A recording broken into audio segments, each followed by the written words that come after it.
जो दर्शनों के लिए जाकर रही थी, उसके पिता ने आकर के जो पुजारी थी दिखने में ठीक दिख रही थी, उनके चरणों में आकर बात कही, महाराज मेरी ये बेटी है और पता नहीं है जब से समझ पकड़ी तब से कृष्ण कृष्ण जपती है और कुछ वर्ष पहले से ये बड़ी रोती रहती है, ना भोजन करती है ना जल पीती है, कहती है मुझे कृष्ण से मिला दो, कृष्ण के दर्शन करवा दो, हम बड़ी परेशान हैं, क्या करें, आप बड़े महात्मा और कृपा करके दर्शन करवाओ। तो पुजारी जी ने कहा कि मैं तो दिखने का ही महात्मा हूँ, अंदर कुछ नहीं है।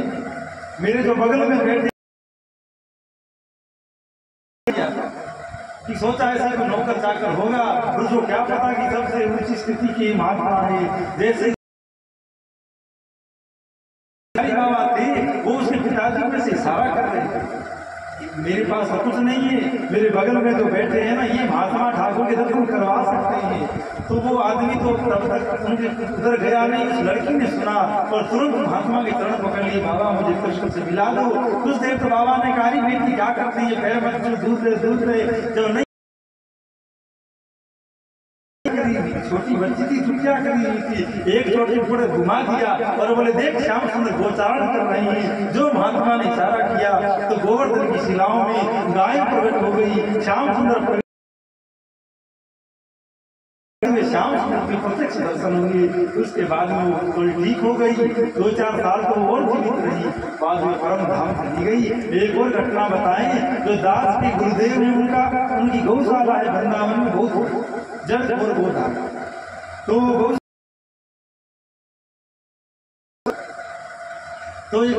वृंदावन की एक मैया जो ठाकुर जी के कपड़े सिल और कपड़े सिलकर इनको बेच और बेच इकट्ठा करती और गुरुदेव की गौशाला में दिया। बार बार वैसे करती, कपड़े बनाती तो महीने भर में कोई 200-400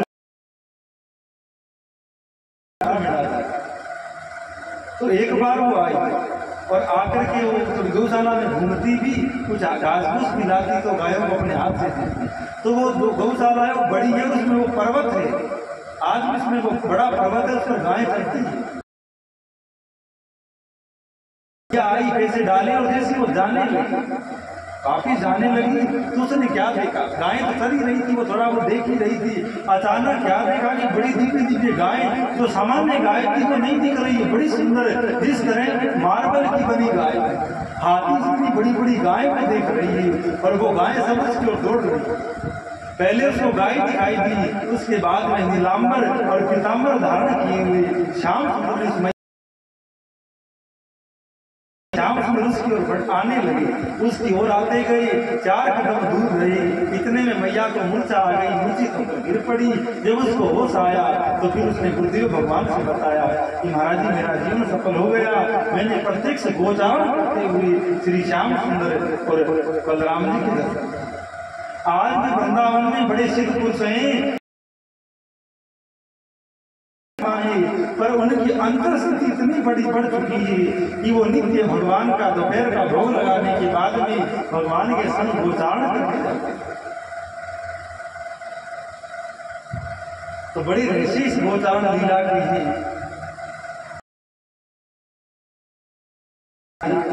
तो भगवान के मंत्र का जप करता हुआ इन लीलाओं का अगर वो ध्यान करे तो उस जीव का भी प्रवेश इन भगवान की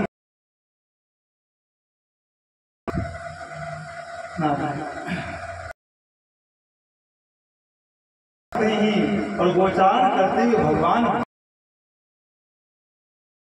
गोचारण करने जाते, दिन भर वनों में ही रहते, तो मैया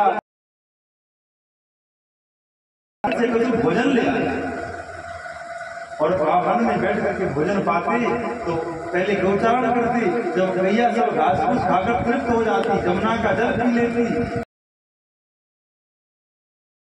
करने लगती, तब कन्हैया कहते अरे ग्वालो चलो भोजन करते हैं, भूख लगी।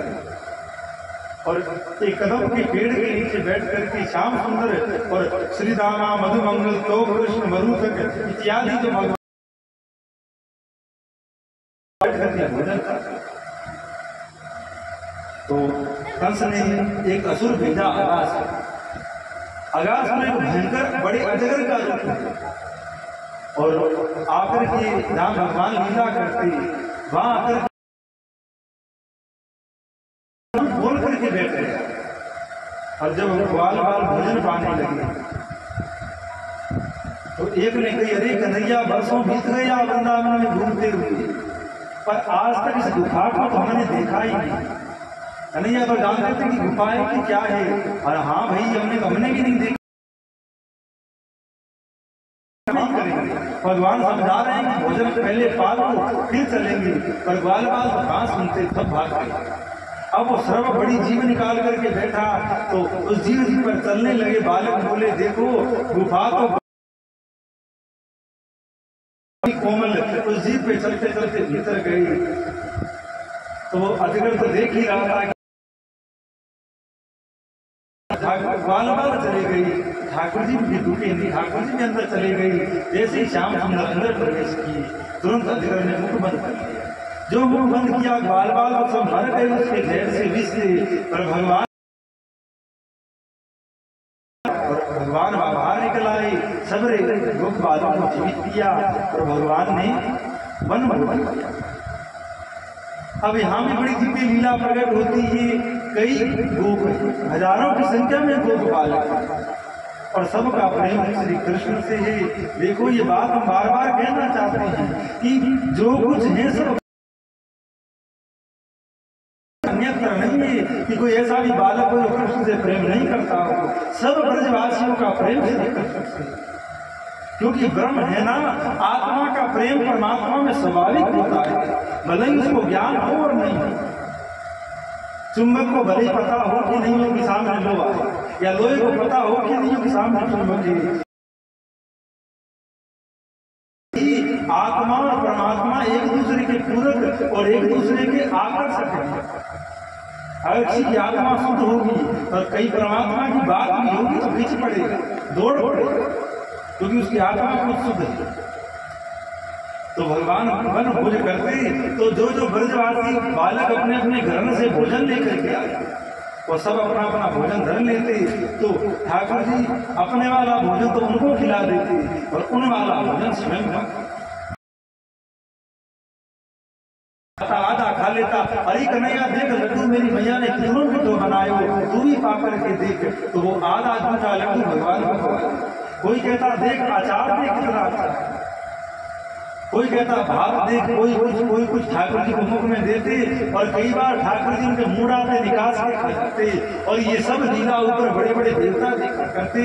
ये लीला भी थोड़ी गंभीर है, थोड़ा ध्यान देकर सुनिएगा। ऊपर बैठे अनेकानेक देवता लीलाओं को देखा करते। और जब व्यक्ति के पाप का उद्य होता है, मलिनता का उद्य होता है, तो भगवान की लीला में संशय होता है कि अरे ये क्या बात है, ये महात्मा क्या कह रहे हैं। तो ब्रह्मा जी लीला को देखते, ब्रह्मा जी ने सोचा कि लगता तो भगवान ही है, पर क्या भगवान ऐसा है, इसमें तो जरा भी सोचाचार नहीं है। कोई मंदिर, गांव में मंदिर भी बनाता है तो बड़ी मर्यादा होती है, ब्राह्मण भी अच्छे से स्नान करके मंदिर में प्रवेश करता है, शुद्धि के साथ भोजन बनता है, मंत्रों के द्वारा भोग लगाया जाता है, और भोजन में भी तुलसी रखी जाती है, तब जाकर के भगवान भोग पाते हैं।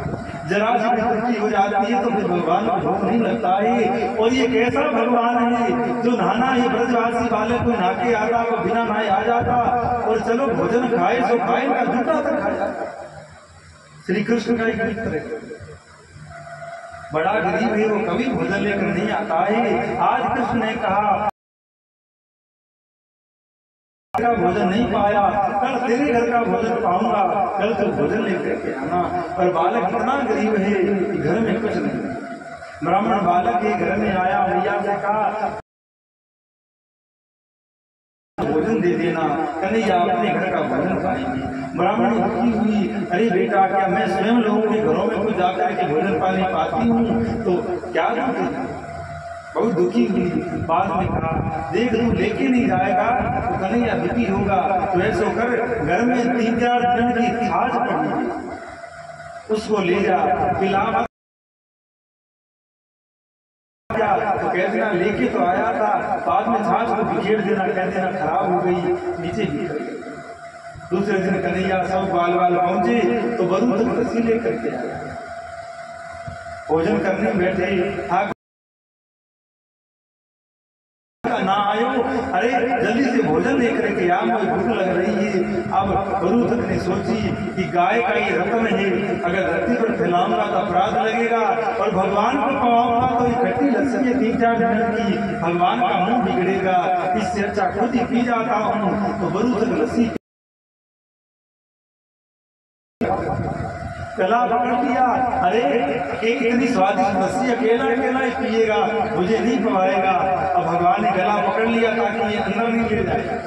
अब मुंह लस्सी से भरा हुआ है, ब्रह्मा जी सब देवता ऊपर देख रहे हैं। भगवान ने उसके मुंह को खिचकाया, लस्सी की उल्टी हो गई। भगवान ने दोनों अंजलियों में भर करके पान भर गई और ब्रह्मा जी को देवताओं को तो उल्टी आने लगी लीला देखकर। और भगवान के भक्तों की लीला पहले के लिए थोड़ी समझ सकते हैं। महाराज ब्रह्मा जी के 4 सर हैं और भगवान नारायण के प्रथम पुत्र हैं, सृष्टि के सबसे पहले ब्रह्मा जी हैं। उनकी भी बुद्धि में भ्रम आ गया, अरे ये कैसा भगवान है, ये कैसा ब्रह्म है जो इस तरह की लीला करता है। तो ब्रह्मा जी ने सोचा कि थोड़ी परीक्षा ले। अब जो गलती माता सती ने करी वही गलती आज ब्रह्मा जी करने जा रहे हैं। जो सती ने करी कथा आपने सुनी होगी, सती सीता बनकर गई थी, भगवान ने पहचान लिया था और बाद में तो वही भूल आज ये ब्रह्मा कर बैठा।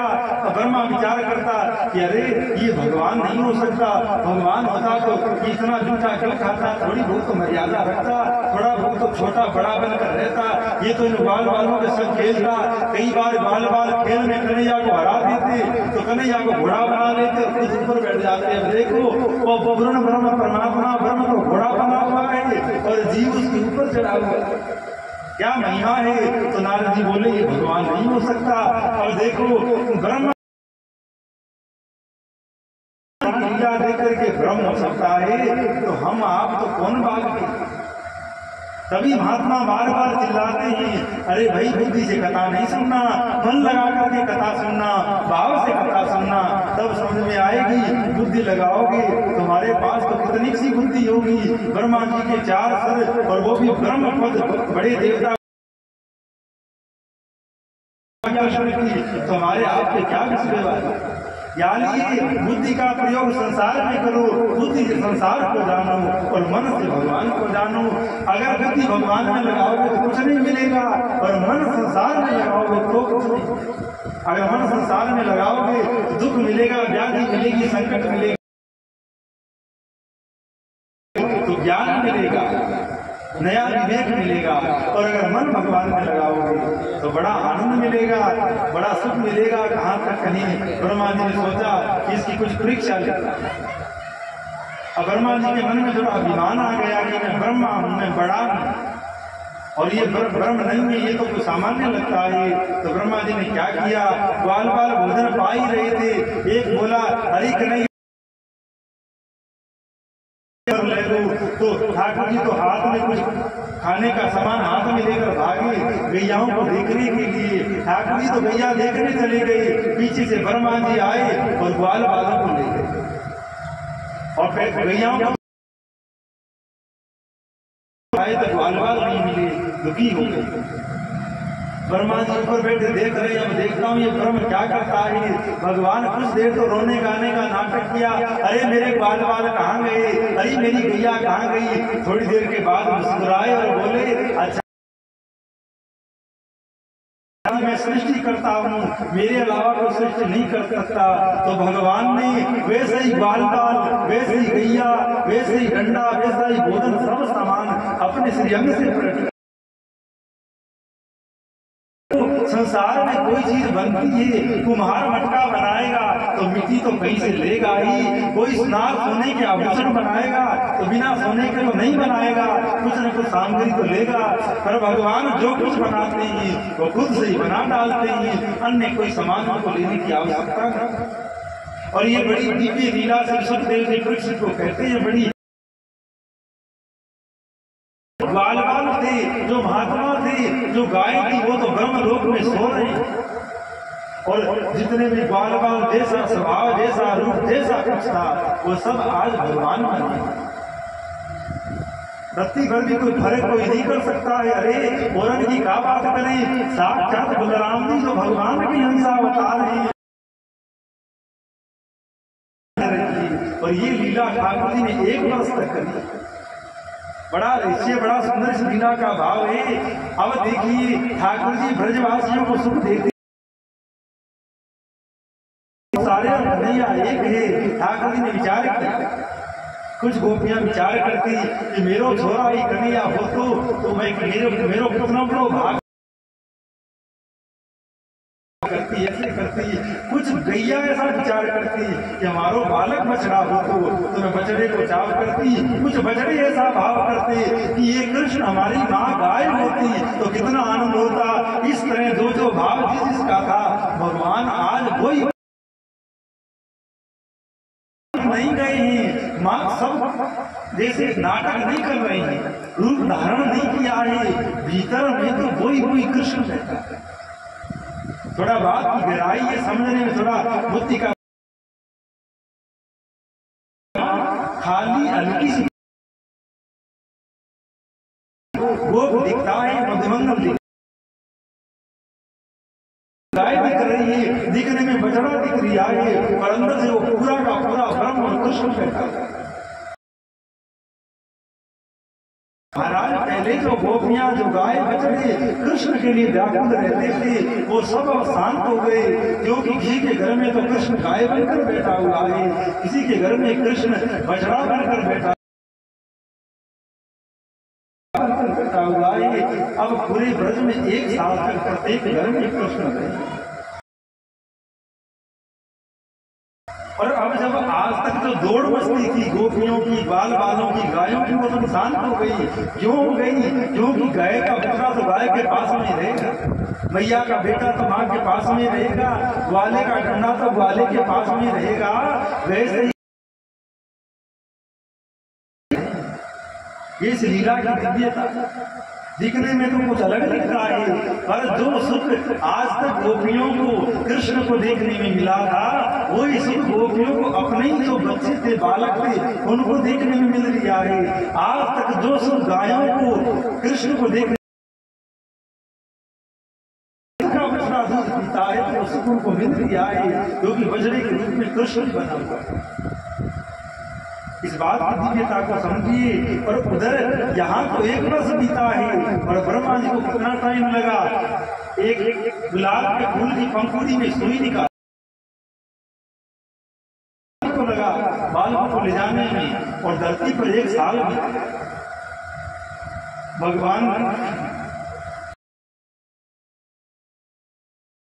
तो देखा वैसे ही गाय, वैसे ही बछड़े सब वैसे ही लीला हो रहे। सोचा मुझे कुछ भ्रम होता होगा, क्योंकि गाय बछड़े तो मैं ब्रह्मलोक में ले गया। अब ब्रह्मलोक जाकर के देखे तो वहां तो सब मूर्छित पड़े हुए ब्रह्म विद्या से।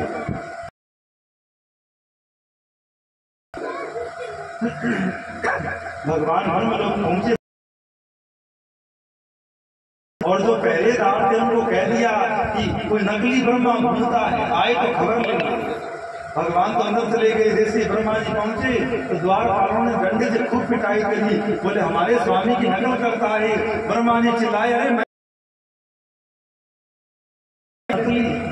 जब खूब पिटाई हो गई, दीदी ठिकाने आ गई, तब ठाकुर जी मुस्कुराते भाई अंदर से आए, अरे भैया यही ब्रह्मा जी छोड़ो जान गए कि कछु कसर है।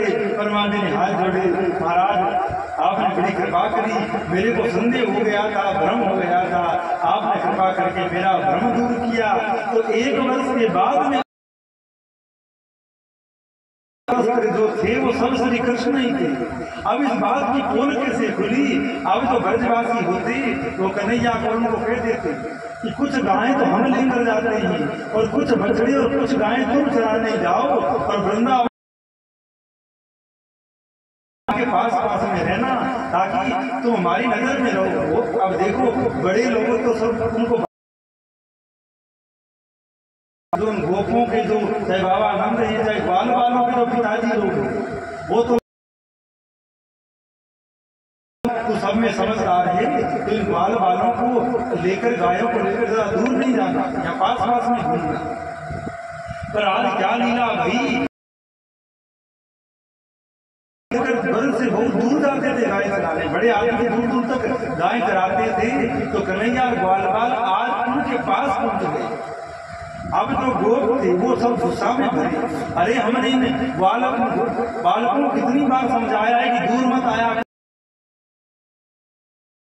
ले लेकर दौड़े उनको पीटने के, पर आए तो पीटने के लिए। जैसे ही ग्वाल वालों के पास पहुंचे तो क्रोध तो कहीं चला गया और सब अपने अपने बालकों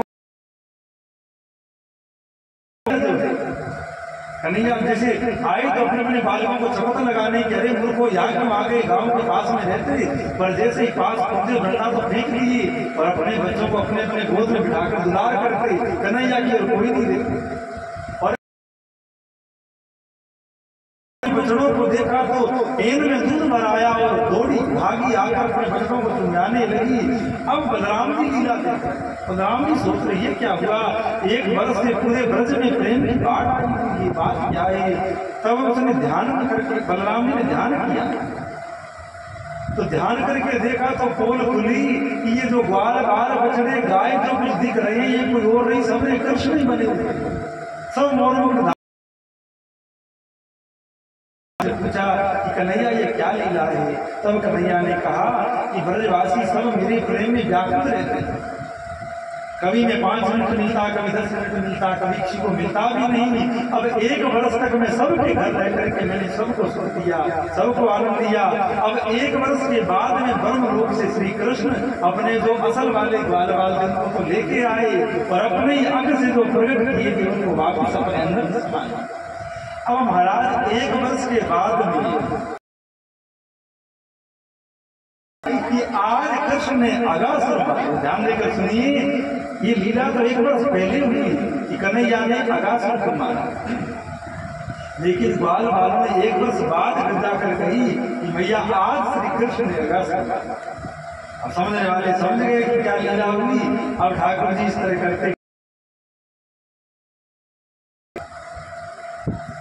और इसके बाद में ठाकुर जी कालिया मर्दन करते ही गोजांस करने आए ठाकुर जी कालिया बहकर पहुंचते ही जहां पर कालिया नाग काम करता।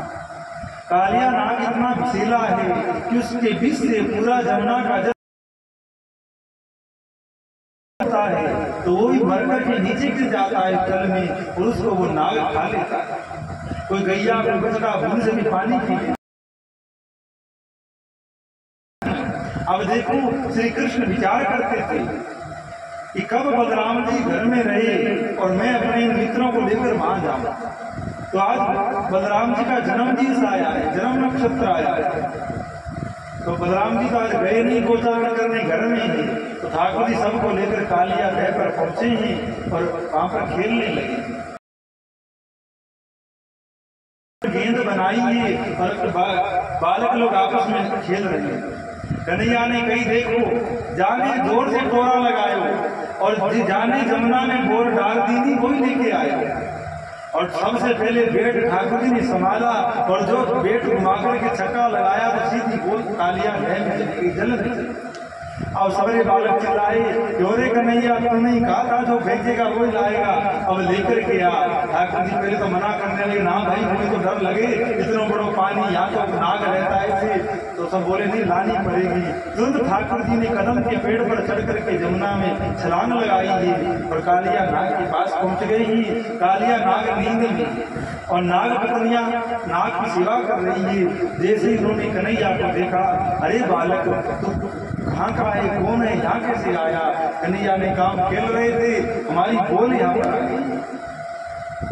नाग पत्नियों ने कहा कि बोल की छोट प्राण बचाना चाहता है तो जल्दी चला जा यहाँ से, तू बड़ा सुंदर है दिखने में, तेरी मैया तेरा इंतजार कर रही होगी, जल्दी से चला जा, ये नाग जग गया तो तुझे मार डालेगा। तो वो बोल थी ना उस नाग के पास नहीं पड़ी।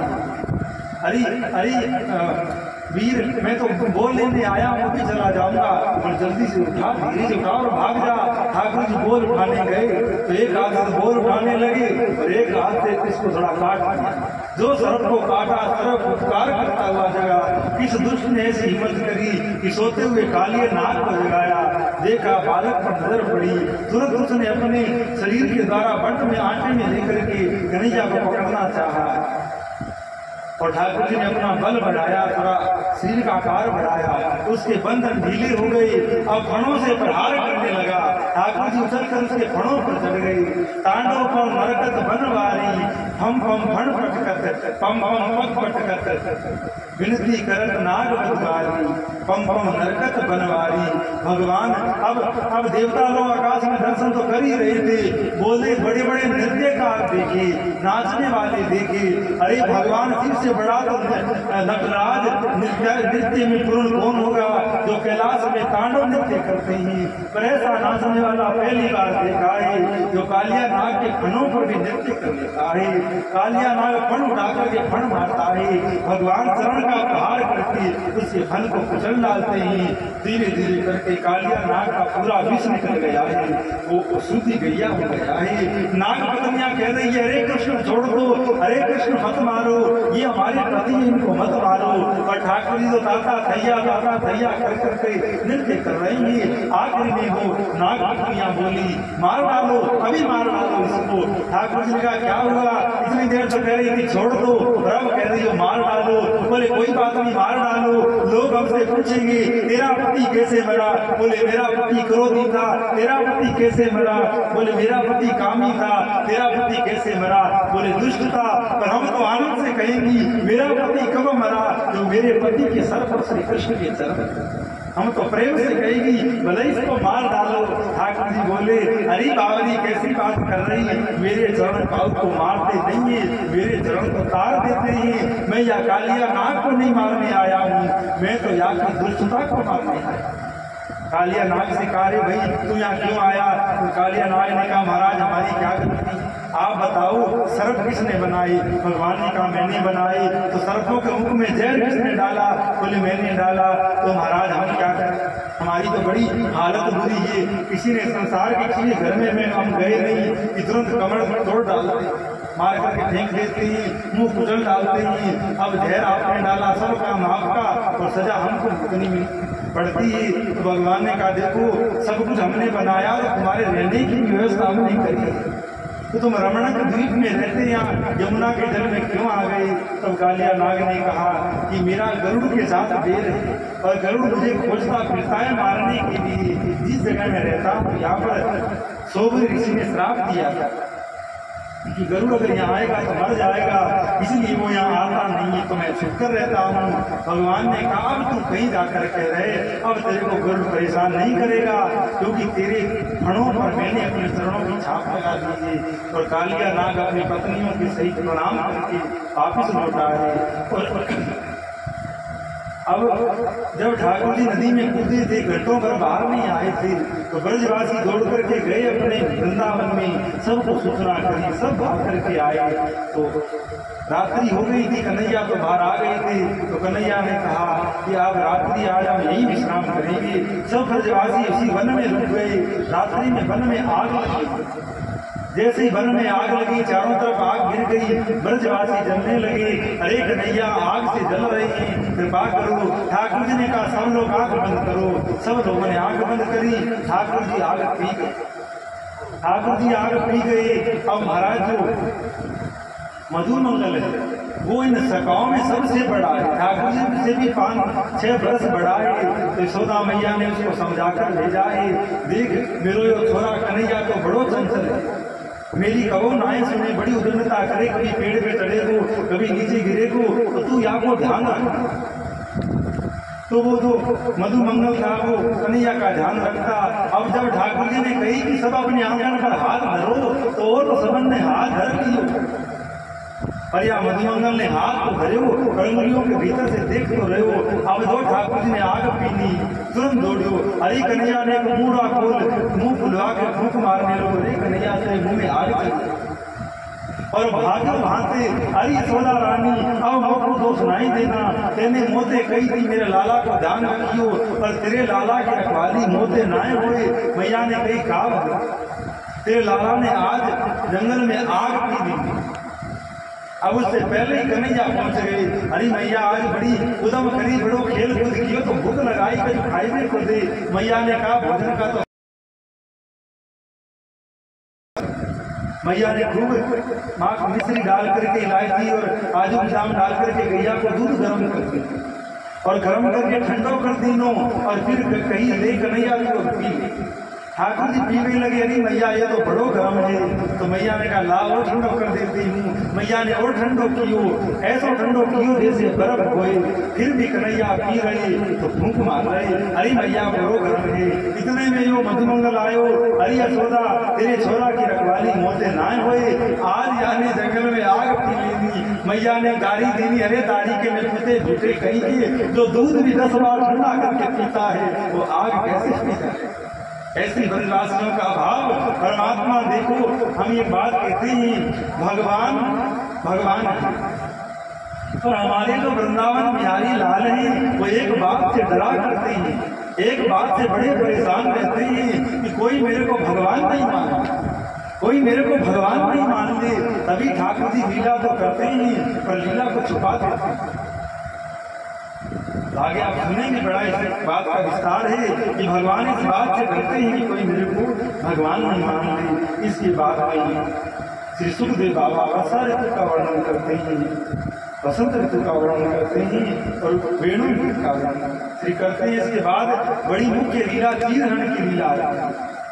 अब देखो समय का तो अभाव है, पर जहाँ तक ठाकुर जी कृपा करी बोलने का प्रयास है ये देखो मन से सुनोगे जल्दी समझ जाओगे। अन्यथा कोई छोरा ने किसी कपड़े चुरा लिए, एक आदमी मिला बोला महाराज आप कितनी कथा सुनाते हो, ये कृष्ण कोई भगवान थोड़ी था, नाती हुई स्त्रियों के कपड़े उठा करके। तो कई बार ठाकुर जी कृपा करके कोई अलग ही भाव दे देते हैं। हमने कहा भाई देखो वो भगवान थे, भगवान थे और भगवान कपड़े उठा करके भागे तो नहीं देख लेना। तो मैया नहा रही हो कपड़े उठा करके भागना, तो पहले तो कहीं भाग मत और फिर अच्छे से तेरी खाने में भाग मत बने। वो तो भगवान था तो कपड़े लेकर भागा तो भी उसकी भाग मत। ठाकुर जी गोपियां सोमती अमावस्या का पर्व है, यमुना में स्नान कर स्नान करके इधर से कन्हैया आए, सब वस्त्र चुरा करके ले गए। गोपियां स्नान करके निकसी, कपड़े नहीं मिले, वापिस जल में चली गई। अरे वस्त्र कहाँ चले गए, इधर उधर देखा कोई बंदर ले गया लगता है। इतने में एक सांवला सा चरण पेड़ की डाली से लटकता हुआ दिखाई दिया, जिसमें पायल पहने हुए पीताम्बर कुछ दिख गया है। गोपियां जान गई ये काम नंद के बालक के अलावा कौन कर सकता है, ये तो कथा है। अब जो बात का रहस्य है वहां पहुंचिए। ये गोपियां कोई सामान्य नहीं थी, बड़े बड़े महात्मा थे। अब देखो आपने वात्सल्यवती गोपियों की कथा सुन ली। अब जो महात्मा राम जी को देखकर बने, श्री कृष्ण हमारे कांत बने और गोपियों की कथा शुरू होती है रूप में प्राप्त हो। तो भगवान ने चीर चुराएंगे, संत कहा करते हैं जब तक आत्मा और परमात्मा के बीच में पर्दा रहता है परमात्मा दिखाई नहीं देता है। भगवान ने चीर नहीं चुराया है, भगवान ने महात्माओं के अंदर जो कुछ ज्ञान का पर्दा रहा है दिव्य ज्ञान दिया है। और एक बात और समझिए, जब किसी बड़े आयोजन में कोई लोग जाते हैं, गृहस्थी लोग, तो नए सुंदर दिव्य वस्त्र पहनकर जाते हैं, पुराने कपड़े नहीं पहनते हैं। तो भगवान को रास लीला करनी है, रास में गोपियों को पहुंचना है, तो भगवान ने वो वस्त्र चुरा करके उनको दिव्य ज्ञान के भाव के वस्त्र दिए हैं। पितारात्रि सरदोत फुल्ल मल्लिका, हे गोपियों मेरे रास में कौन प्रवेश कर सकता है जिसके भाव की उज्ज्वलता हो, जिसके ज्ञान की दिव्यता हो, जो इस शरीर संसार से ऊपर हो गया है वो उस रात में पहुंच सकता है। और तुम्हारा भाव था कि हम श्री कृष्ण के संग में नाच करें, श्री कृष्ण के संग में लीला करें। तो अब देखिए श्री राम जी ने भी बहुत रास, ध्यान देकर सुनिए, निश्चय की बात है, राम जी ने 1000 रास करने का संकल्प किया है श्री राम लीला में। तो 9,999 रास दंडकारण्य में हुए। एक रात बचाए तो भगवान ने संतों से कहा कि तुम सब अब द्वापर में आना, मैं कृष्ण बन करके आऊंगा, जो हजारवां रास होगा वो ब्रज में होगा। तो वही महात्मा सब गोपी बन करके आएंगे। तो मानो भगवान ने उनके चीर नहीं चुराए, भगवान ने उनके बुद्धि के ज्ञान का पर्दा चुरा दिया है, जो उनको नए वस्त्र ज्ञान की पोशाक मिली है, इसको पहन रात में पधारेंगी। संसारी लोग इन बातों को नहीं समझ सकेंगे, तभी हम बार बार कह रहे हैं हरि ओम नमः परम हंसा स्वादित चरण कमल चिन्ह करंदाय। ये परम हंसों की बात है, ये परम रागियों की कोई बात और कोई काम नहीं है। संसारी लोगों की जैसी दृष्टि होती है उसको पूरा संसार वैसा ही दिखाई देता है। हरे रंग का चश्मा लगाओ दुनिया हरी दिखेगी, काले रंग का चश्मा लगाओ दुनिया काली दिखेगी। उसी प्रकार हमें बड़ी ग्लानि और बड़ी पीड़ा होती है जब लोगों को भगवान की दिव्य लीलाओं में भी संसार की कुछ वासना दिखाई देती है, स्त्री पुरुष की कोई बात दिखाई देती है तो बड़ी पीड़ा होती है। तभी कथा सुनाते हुए संत लोग कई बार डर जाते हैं, अरे हम ये बात बोल रहे हैं पर क्या ये लोग इस ब्रह्म की बात को सुनने के अधिकारी हैं? अगर असल भाव इन कथा को सुनकर के आप में आ गया तो आपका कल्याण हो गया। कोई कथाओं को सुनकर के कोई दुर्भाव कोई ओछी बात मन में भगवान को लेकर के आ गई तो बात ही आपका सत्यानाश ये आपकी अधोगति कर देती है। अरे भगवान ने हमारे आपके कल्याण के लिए सबसे बड़ी युक्ति कथा ही सुझाई और उसमें अगर ओछे भाव होने लग गए तो हमारा आपका कल्याण कहाँ पर होगा। इसीलिए ऐसी कोई बात नहीं है कि कोई हल्की बात हो। अब देखो सुखदेव जैसा कहने बैठा होगा, परीक्षित जैसा सुनने बैठा होगा तो वहाँ कोई नाच गान की बात नहीं। और पीड़ा तो जब हो जाती है रात दिन कथा सुनने वाले लोग भी ऐसी अच्छी बात कर जाते हैं। अरे कृष्ण भी रुक्मणी को भगा के लेके आया था तो आजकल के तो छोरा छोरी भागेंगे ही। श्री कृष्ण ने तीर चुराया था, श्री कृष्ण ने राज किया था तो आजकल की दुनिया तो करेगी। अरे मूर्खों बेशर्मो कछु तो दास कर्म करो, कहाँ तो संसार और कहाँ वो महात्मा और कहाँ वो परमात्मा। तुम रत्ती वर्गी आंख नहीं सकते हो, तुम भगवान के जन्म की लीला नहीं समझ सकते हो, तो भगवान की दिव्य रास लीला और भगवान की दिव्य चीज हरण लीला को तुम क्या समझोगे? क्योंकि तुम्हारी आंखों में वासना भरी है तो भगवान की लीला में भी तुमको कोई स्त्री पुरुष का कहीं नहीं दिखाई देगा। सुखदेव जैसे वैराग्य को धारण करके जिनकी दृष्टि में स्त्री पुरुष का भेद नहीं है, क्या वो कोई हल्की बात करने इतनी बड़ी गादी पर कोई बैठा? और जो बात सुनकर 7 दिन में मोक्ष कल्याण और मुक्ति हो जाती होगी वहाँ क्या कोई हल्की बात होगी? अरे भाई क्या कहें, राम राम करोगे तो हृदय की वासना चली जाएगी, हृदय का लोभ क्रोध चला जाएगा। जहाँ स्वयं भगवान होगा तो वहाँ क्या कोई ऐसी हल्की बात होगी? बोले उसने कपड़े चुरा लिए। देखो अगर सामान्य कथा सुनोगे तो क्या फिर लाभ है? अगर भगवान एक व्यक्ति मिला हमको, बोले महाराज आप कथा सुनाते हो कृष्ण को आप क्या मानते? तो दास के मन में ऐसी स्थिति आई, हमने उसको पूछा तुम कृष्ण को क्या मानते हो? वो बोला कि भगवान है तो भगवान ही मानते हैं पर कुछ बातें समझ नहीं आती। पहली बात तो ये है अगर भगवान मानते हो तो भगवान तो कुछ भी कर सकता है, वो चीर भी चुरा सकता है, वो चोरी भी कर सकता है, वो सब कर सकता है। और अगर भगवान नहीं मानते हो, बदमाश लुच्चा लफंगा मानते हो तो लफंगा आदमी को भी कोई लाभ नहीं मिलती होगी, कुछ भी कर सकता है। ये तो तुम पर है कि जो तुम मानोगे वैसा ही तुमको फल मिल जाए। पर भगवान का इस बात पर कोई असर नहीं पड़ता। कोई देश का प्रधानमंत्री है, कोई हम नहीं मानेंगे कि देश का प्रधानमंत्री अमुक आदमी है तो हमारे आपके मानने से क्या होता है? 20 लोग कहते भी हैं कि अब नहीं मानते मत मानो, साधु में कोई फर्क नहीं पड़ता। और कोई है नहीं और उसके लिए कोई चिल्लाए कि हमारा तो प्रधानमंत्री वो है तो तुम्हारे कहने से तो बन नहीं जाएगा। उसी प्रकार कहने से भी असर नहीं पड़ता और नहीं कहने से भी असर नहीं पड़ता। परमात्मा परमात्मा है, उसका भजन करोगे, उसको याद करोगे तो आपको कृपा होगी और नहीं याद करोगे तो उसको तो कोई फर्क नहीं पड़ता है। लेकिन नहीं याद करने में हमारे आपको बड़ा फर्क पड़ रहा है, पढ़ता आ रहा है। उसको नहीं याद करने का तो ये फर्क है कि बार बार जन्म नहीं है, बार बार मरण है। तो क्या कथा सुनना, क्या कथा कहना, ऐसा दिव्य भाव प्रकट करना। जहाँ पर देखो कथा में संत लोग, अब 4 दिन की जो कथा बताई थी सुखदेव जी ने, वो कथा में बैठने का चित्र बताया था कि पहले ऐसे हो जाओ फिर आकर, तब ये बातें समझ पाओ। तो प्रथम दिवस से लेकर 4 दिन की जो बात चलती है ना, वो इसीलिए कही जाती है कि कृष्ण चरित्र बाद में सुनना, पहले 4 दिन की जो युक्ति, जो साधना, जो विधि है, उनको करके ऊपर उठो, तब आकर के सुन पाओ। हृदय में लोभ होगा तो भगवान की लीला में लोभ होगा, हृदय में क्रोध होगा तो भगवान की लीला में क्रोध होगा।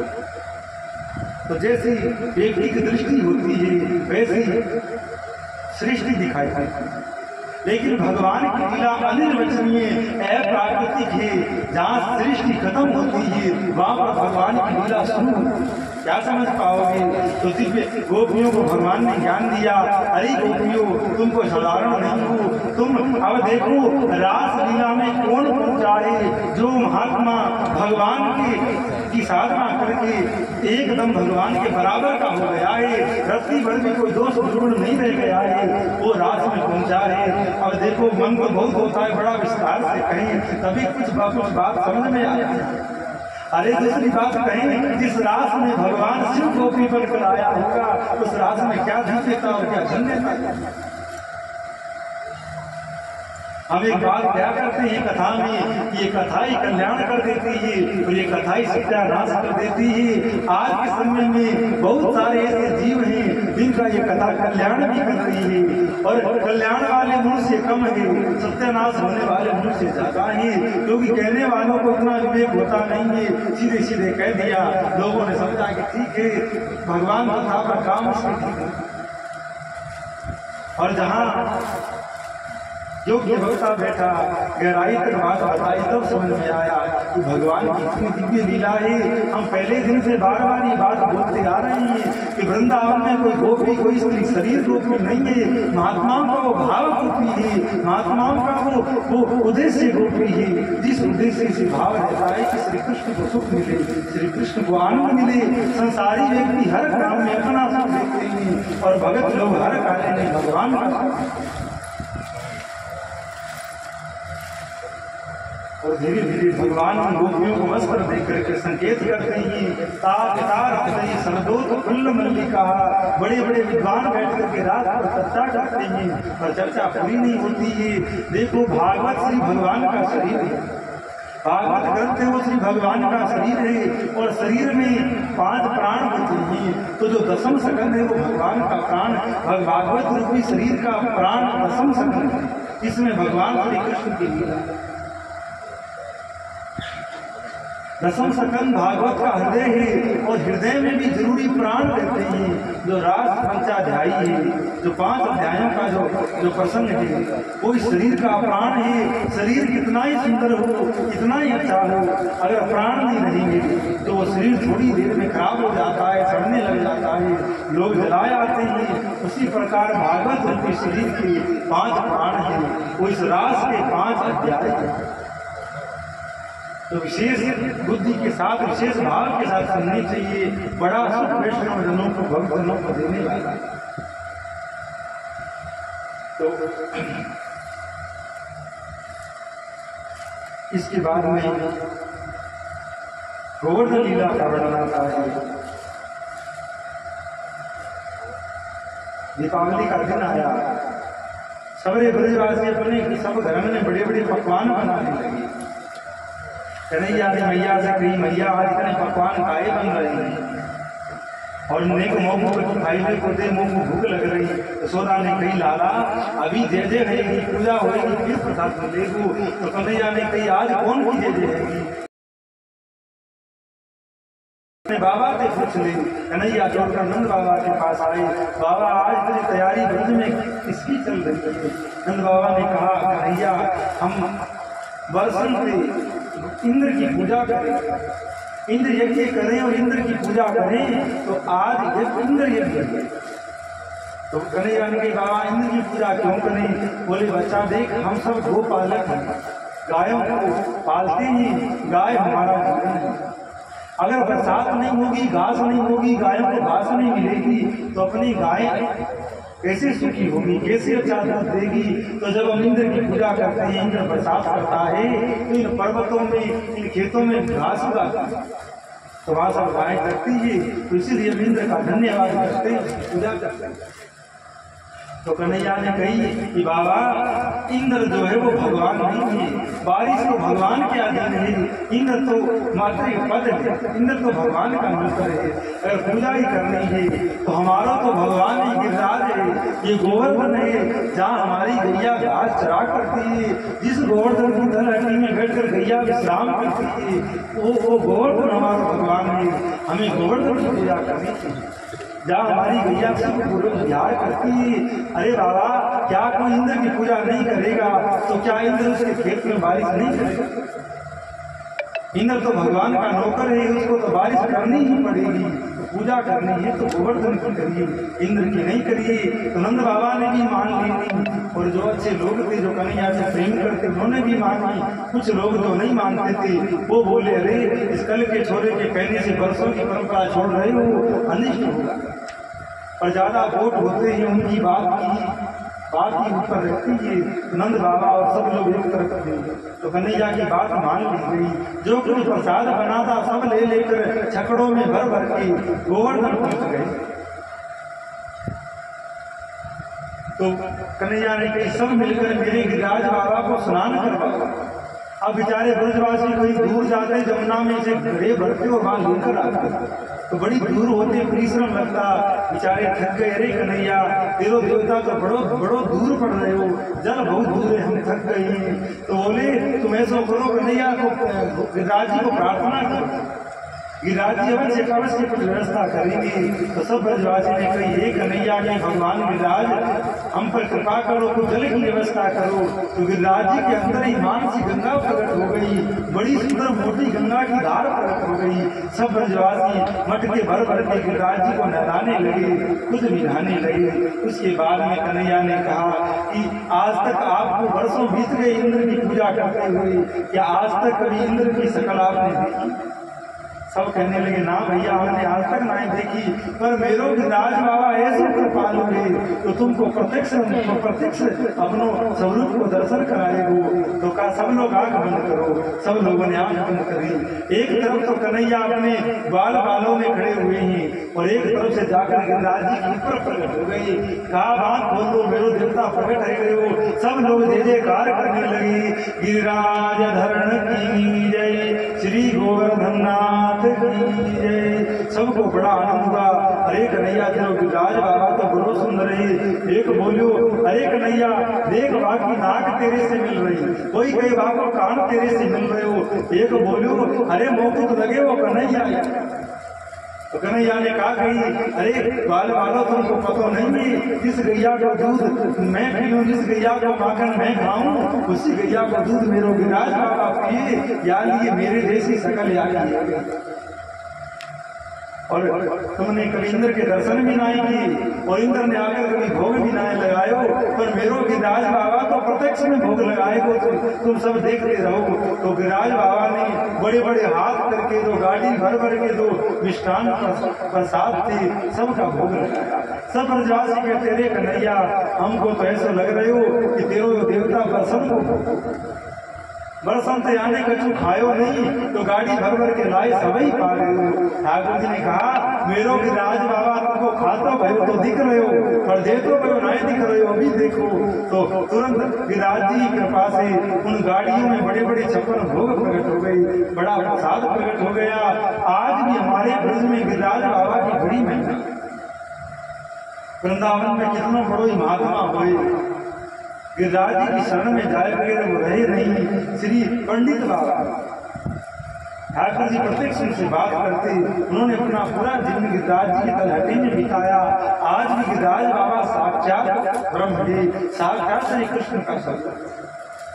संत लोग कहा करते हैं कि अगर वृंदावन का प्रमाण देना हो कोई व्यक्ति पूछे कि इस बात का क्या प्रमाण है कि ये वही वृंदावन है जिस वृंदावन में श्री कृष्ण ने लीला करी, तो प्रमाण ये है राधा कुंड, श्याम कुंड, गिरी गोवर्धन, मधुर मधुर बंसी बाजे, ऐ तो वृंदावन, ऐ तो वृंदावन, जहाँ गिरिराज जी का पर्वत है, जहाँ कल कल कलोल वतनी श्री यमुना जी बह रही है, और राधा कुंड श्याम कुंड है, यही तो वृंदावन है, यही तो वृंदावन है। अब गिरिराज बाबा ने भोग लगाए और सब दर्शन करने लगे, सब परिक्रमा करने लगे।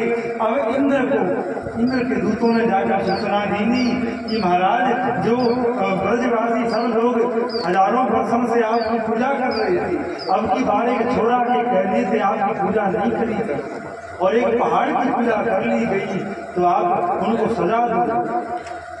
तो इंद्र को बड़ा क्रोध आया, बड़े बड़े सामर्थक मेघों को भेजा है कि जाकर के ब्रज को डूबा दो। तो बड़े बड़े मेघ आए ही और हाथी के सूंड के बराबर बड़े बड़े पानी की धार पड़ने लगी थी। देखते देखते ब्रजवासी घबराए, बोले देखो परंपरा तोड़ने का फल भुगतो, या कल के छोरा के कहने से इंद्र की पूजा नहीं करी। तब इंद्र ने कोप की है, अब कौन है आपको बचाव करे। ठाकुर जी ने कही, अरे ब्रजवासियों चिंता नहीं करो, जा गिरिराज बाबा की हमने पूजा करी है, वही गिरिराज बाबा हमारी रक्षा करे। सब ब्रजवासी आते हैं और श्री गिरिराज जी प्रार्थना करते, गिरिराज धरण में तेरी शरण, हे गिरिराज बाबा मैं तेरी शरण आया हूँ, आप हमारी रक्षा करो। ठाकुर जी धीरे धीरे हाथ लगाते हैं, गिरिराज जी की तलहटी में पर्वत उठता चला जाता है। 84 कोस का पर्वत श्री कन्हैया एक ऊंची जगह पर खड़े हो जाते हैं और अपनी सबसे छोटे अंगुली पर उस 7 कोस के पहाड़ को 21 किलोमीटर के पहाड़ को अपनी अंगुली पर उठा देते और आवाज देते हैं, अरे सब ब्रजवासी आके नीचे आ जाओ, ये इंद्र के मेघ हमारा कुछ नहीं बिगाड़ सकते, या गिरिराज बाबा की बड़ी कृपा हम पर रह गई है। सब अब ब्रज 84 में जितने भी गांव थे, सब गांव के गोप ग्वाल गैया बछड़े सब गिरिराज जी के नीचे आ गए। बारिश इतनी भई कि पानी इतना भर गया कि ऊपर तो छत बन गई और साइड से पानी आने लगा। तो बलराम जी ने अपना स्वरूप शेष नाग का बनाकर चारों तरफ घेरा कर लिया है। सबरे ब्रजवासी सब अंदर एक डिबिया में जैसे बंद हो जाए, ऊपर गिरिराज बाबा को ढक लग गए हो और सर्प ने चारों तरफ घेरा कर लियो, बाकी अंदर सब बैठे। अब सबरी गोपी मन ही मन इंद्र को बड़ो उपकार मान रही, इंद्र को बड़ो धन्य धन्य कह रही। जा कन्हैया को कभी घंटा पर दर्शन हो तो, कभी कुछ देर के लिए दर्शन हो तो, अब तो 7 दिन के लिए ना ये कहीं जाए वालों ना हम कहीं जाए वाले। ठाकुर जी एक तक खड़े हुए हैं और सब ब्रजवासी अपनी खुली पलक से श्याम सुंदर के दर्शन कर रहे और गोपियां गीत गा रही, इंद्र को धन्यवाद। सब गोपियां आपस में बात करती, अरे वीर हमें तो ये कन्हैया तो बड़ो अंतर्यामी निकसो, हमारे घर में चोरी कर करके माखन यानी आज के लिए खाए, यानी हमारे घर में जो चोरी कर करके माखन खायो, बातें इतना बल आपने आए गए कि देखो यानी खेल खेल में गोवर्धन उठाए। और कोई कहता अब जो ब्रजवासी वो सब लड़कियां तो ली कि ग्वालों के पास तो सब तो होता ही है।